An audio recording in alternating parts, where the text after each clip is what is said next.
Hi, this is Peter Davis from Jigsaw Trading, and today we're going to look at getting started with the Jigsaw tools. Part of the focus of this video will be on traders that have never used any form of order flow tool before. For those of you that have used Xtrader and are coming across from there, you're going to find it probably just takes you a couple of hours to get up and running on Jigsaw. We do also have some tools that are very unique to Jigsaw, like the reconstructed tape and the power meters. So there is going to be some discussion in this video for everybody on how you can actually start to use those. For traders with no experience of using order flow at all before, it's important to understand that there's two separate skills that you're going to have to learn here. The first skill is the ability to actually read and absorb the order flow information as it's coming into you. The second skill is using that order flow information to actually make a trading decision. It would be a mistake to try and learn both of those skills at the same time. So what we're going to talk about is setting aside specific time to just learning to read the order flow information first. So what you should not do is run the tools and immediately use them to complement your existing trading methods. You should also not try and scalp the market on sim. Now you need to be focused just on reading the dome. If you have charts up or other screens that you currently use or a squawk on or any other kind of alert system, your focus is going to naturally gravitate away from our tools towards the tools that you're more comfortable with. It is a lot more comfortable to look at the things you currently use than something new that you're trying to learn. Also, if you enter sim trades as you're actually trying to read this information, you're suddenly going to give yourself a bias, and you initially need to start reading this information without any bias or any preconceptions whatsoever. Now later on, when you get past the learning to read it stage, it's a really good idea to have a bias and a really good idea to sim trade. But right now, when you first start, I'd like you to consider no trading and nothing else on the screen that you currently use. Okay, so here's the depth and sales for two markets, crude oil on the left and the S&P Mini 500 on the right. Crude oil on the left is what we know as a thin market. A thin market are markets like crude, Dow, gold, that usually have less than 100 contracts at each level here on the dome. So this is the red column and the blue column there. Thick markets like the ES, E-mini S&P 500 futures, Euro Stocks 50 on Eurex, the US Treasuries, they have hundreds or even thousands of contracts at each level on the dome. Now, there's an argument that says for trade confirmation, the depth and sales is more useful for thick markets than thin markets. Areas tend to hold to the tick on a thicker market, and you aren't looking for action that occurs over so many prices as you are with a thin market. Now, similarly, you could argue that the tape tools, the reconstructed tape, the summary tape, the power meters, are more appropriate for thinner markets. They actually have less trades going through overall, and the changes in pace and exceptional size is actually easier to see on a thinner market. Now, saying that, we do actually have customers that are trading crude that just use depth and sales, and we do have customers that trade the E-minis that just use the power meters and the reconstructed tape. So the fact is that whilst some tools might suit some markets, also some tools suit some people better. And that's going to be a major factor in which of these tools you get the most from. So for now, as you get into this, just keep an open mind about what tool you're going to eventually gravitate towards. So what are the first steps? The first step is, as you go into this endeavor, is to relax. Look at this as something fun that you're about to start. It's something new that you're going to learn. There is no reason that you shouldn't actually enjoy learning this. Okay? It is actually quite fun to watch the market and see people kind of getting stuck, people getting run over, and the ebb and flow of the markets. And don't put pressure on yourself by trying to sim trade or to live trade as you go through this learning process. That will make it a frustrating activity. You'll get sick of it very quickly if you just dive straight into sim trading, because you will consistently lose. because you haven't spent the time ahead of time figuring out what it is you need to look for. Now, you're going to be making progress that can be measured in hours. Okay? You're going to actually start to see things that you haven't considered before in the first few days. Okay? But what you need to do, because this is a new skill and because people tend to burn out and lose focus very quickly, is allocate only 60 to 90 minutes per session. And only do that 1 to 2 times per day. And stick on one market. Okay? Now, if you're not sure which market you want to actually stick to with your order flow, then put in a few days ahead of the time you're actually going to start to learn the order flow. Put in a few days and actually take a look at the order flow on different markets. And I would recommend you do that for the crude, the gold. I recommend you look at corn. I recommend you look at the 6E. I recommend you look at some of the markets on Eurex. I recommend you look at the ES, because those markets all move in quite different ways. Of course, US Treasuries as well. So have a look at a few different markets, and you might find that one particular market talks to you, and then that's the one that you gravitate towards, and then stick to that market for a few weeks and do your 60 to 90 minute sessions just on that market. Now, it's also important to actually do this at peak times. There's no point doing this if it's 3 o'clock in the morning Eastern time, because there's no movement. You need to be looking at, if you trade in the US, you need to be looking at from 8 a.m. Eastern up towards lunchtime. You need to avoid news releases, because basically what you're looking at isn't going to be readable during a news release.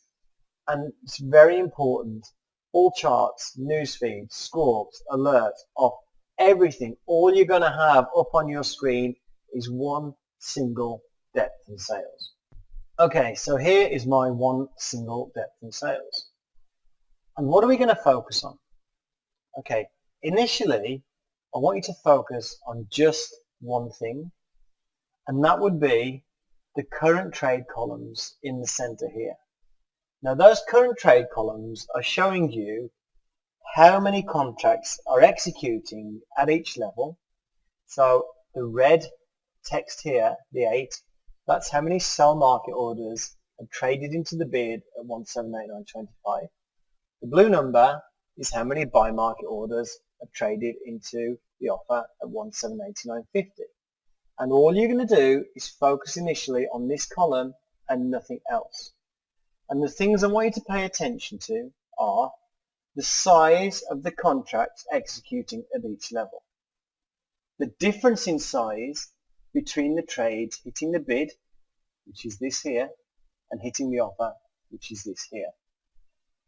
I want you to look at the changes in size over time. So if it hits the bid at 200, ticks down, hits the bid at 300, ticks down, hits the bid, 3,000 contracts trade. Significant changes in size. I want you to look out for that.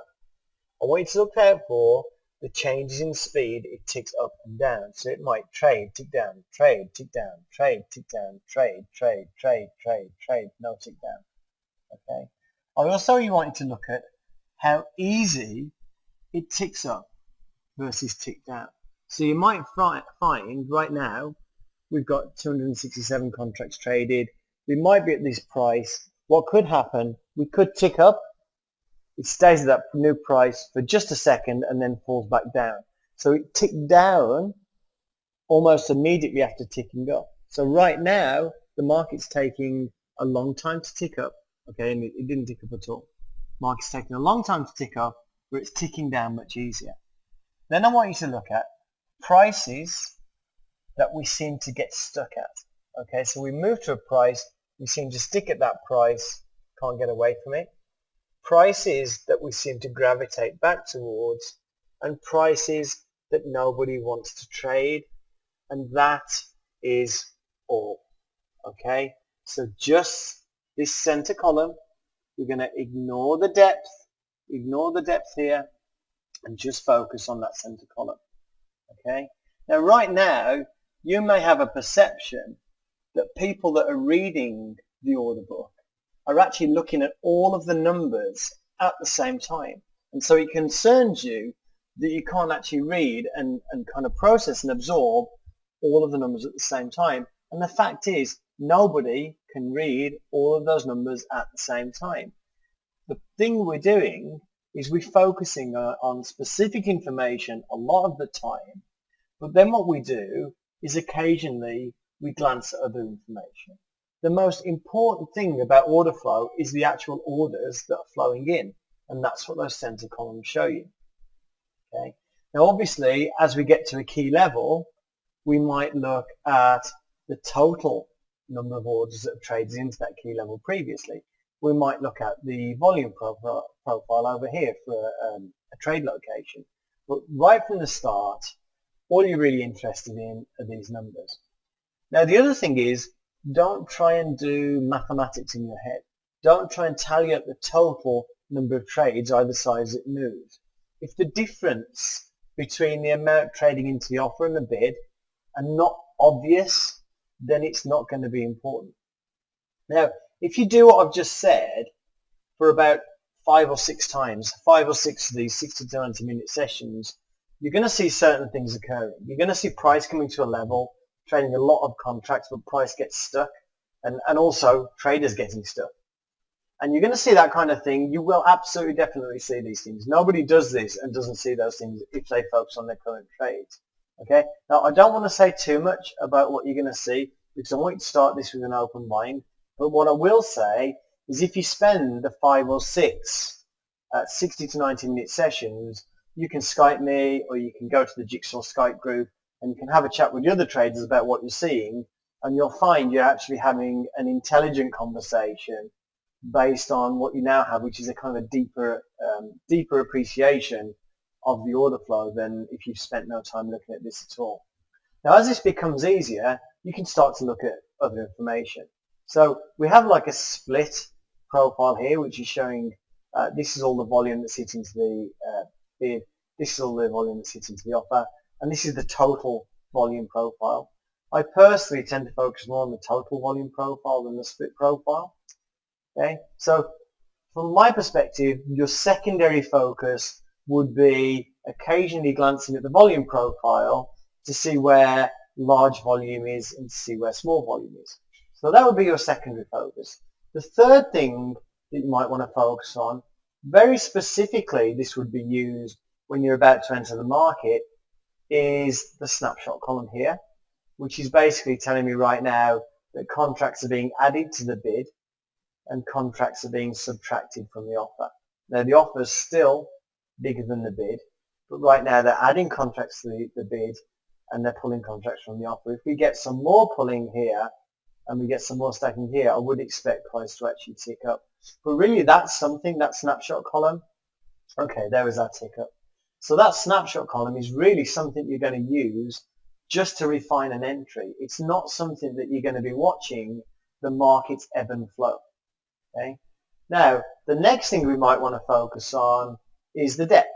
Okay, the market depth. Now, this is obviously very famous for being spoofed, but what you're looking here is obvious outliers. So, if the average depth is 1500, then somebody spoofing the market is not going to put up a bid of 1590. Okay, he's going to put up 2000 because it's more visible and it's more obvious. So if we look at the bids and offers now, we can see this offer of 1125 contracts. We don't know if it's real or fake right now, but what we do know is that that's an outlier. And again, that's the kind of thing you're looking at when you're reading the order flow. But again, the depth isn't something that we're going to be looking at every time. It's more a thing that we're going to be looking at after we've done some refining with the order execution here. Now, what you can also do after a while is you can start to put the key levels you've got from your analysis of the market into here. So, for instance, if you use yesterday's high as an indicator, then you can put yesterday's high in there, and then you could actually start to combine your existing analysis techniques and the order flow by now watching order flow as we come into this specific level. Okay, now as far as depth and sales is concerned, that is all you need to do. Okay, it's no more difficult than that. So just focus on the center 2 columns. Don't worry about the other columns later. You will know when you are ready to start paying some attention for the other columns. Okay, it will become very easy to read those center columns after a while, and then you can focus on the other stuff. Now, With the reconstructed tape and the power meters, a lot of the information on there is the same as the current trade columns on depth and sales. We're either looking at all of the trades, just large trades, looking at power meter with all trades showing us the difference between the amount of buying and selling, or we're looking at the power meter, filtered trade showing the difference in the buying and selling of the large players. It's all similar to that current trade column in depth and sales. It's just giving you a slightly different way to read it. And this is a skill. This is basically what tape reading is, the reading of the actual trades going through. And what you're interested in with the tape reading, you're interested in the pace of the trades, how quickly the trades are actually coming in. You're concerned with the activity of large traders. Again, concerned with prices that we keep coming back to, prices that we can't get through, and prices that nobody wants to trade. And we're also looking at a switch in activity from being predominantly buy side to predominantly sell side and vice versa. And with the reconstructed tape and the power meters, the way you should approach it is slightly different from the way you approach learning the depth and sales. First of all, it helps when you're learning the reconstructed tape and power meters, it helps to already have your levels defined. And one of the reasons for that is because it helps if you actually reset the meters as you approach a level you're looking to trade. Now, as you approach a level you're looking to trade, you're going to watch the pace of the market as you come into that level. Does it rush towards it? Does it back away from it? You're going to watch the distribution of buy to sell orders. You might start moving up, but you might find that actually on that move up, you're actually seeing a lot more selling orders start actually coming into the market. You're also looking to see if large players are still around and on which side. So again, if you're moving up to a level where you think the market might reverse, did all of a sudden the large buy market orders kind of disappear and all you see are the one lot warriors? It also helps if you record the action and play it back. Now you can use Camtasia, you can use BB Flashback, which is a free screen recorder. Just record the screen, and then what you can do is you can actually go over the turning points later on and kind of analyze the kind of action that you saw at those turning points. But obviously, remember what we said, it really does help if you reset the meters as you approach a level. Now it also helps if you sim trade and follow the post-entry order flow. Because again, a lot of people, they look at order flow and they only think about their entry. But one of the really fantastic uses of order flow is once you're in a trade, to see if the flow of orders is actually on your side, so you know whether to carry on with the trade or whether to cut it short. Okay, so let's just have a quick look at the reconstructed tape and the power meters. So what we can see here on this screen, we have a reconstructed tape here showing all trades. I wouldn't recommend having a reconstructed tape just showing the small trades. For purely looking at the flow of order, just a reconstructed tape showing all trades. And you actually do that by saying, I want to show large trades with a size filter of 1. And then to the side, I would have a reconstructed tape just showing the large trades. Okay. Now, what I would say in terms of focus and the tool that you just want to glance at occasionally, if you're looking to enter the market and you're getting up to a point where you want to enter the market, if you are going to use the reconstructed tape, you need to focus purely on this and maybe just glance across every few seconds to see how the large trades are coming in. Now that's from a reconstructed tape point of view, but we also have a strength meter point of view here, where we have a strength meter that shows effectively the same information as reconstructed tape. Let me just clear that. Okay. So what we're actually seeing as trades come in is we can see that the sell market orders are coloured red. We've got 8, 10 sell market orders. As some buy market order comes in, we'll actually see a blue bar. So it actually doesn't show us the individual trades. It doesn't show us the pace of trades coming in, but it does show us the overall ratio of buy to sell orders. Now what we also have across here, that's also just reset, is a reconstructed tape that's just looking at the large orders. Okay, and we reset it, and since we reset it, only one large order has come in. So really, if we look at this reconstructed tape, this large reconstructed tape, this strength meter here, this left strength meter here, it's the same information that we have on this sensitive columns here. And that's what I say, that some tools will just suit some people better. For no other reason, it's just their personality. Now the other strength meters we have there, the strength meter in the middle is actually showing bids and offers. It's not showing all bids and offers. Okay, I've got this set to just show the first 2 levels of depth. We could use the first 3 levels of depth.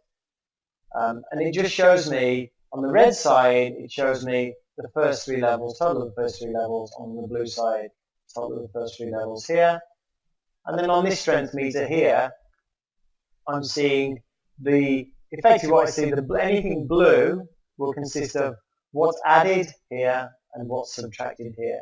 So if you add to a bid, it's considered bullish, and if you subtract from an offer, it's considered bullish. So we can see here, it's showing us that the bids are being stacked, offers are being pulled, and right now we're still stacked slightly on the offer side.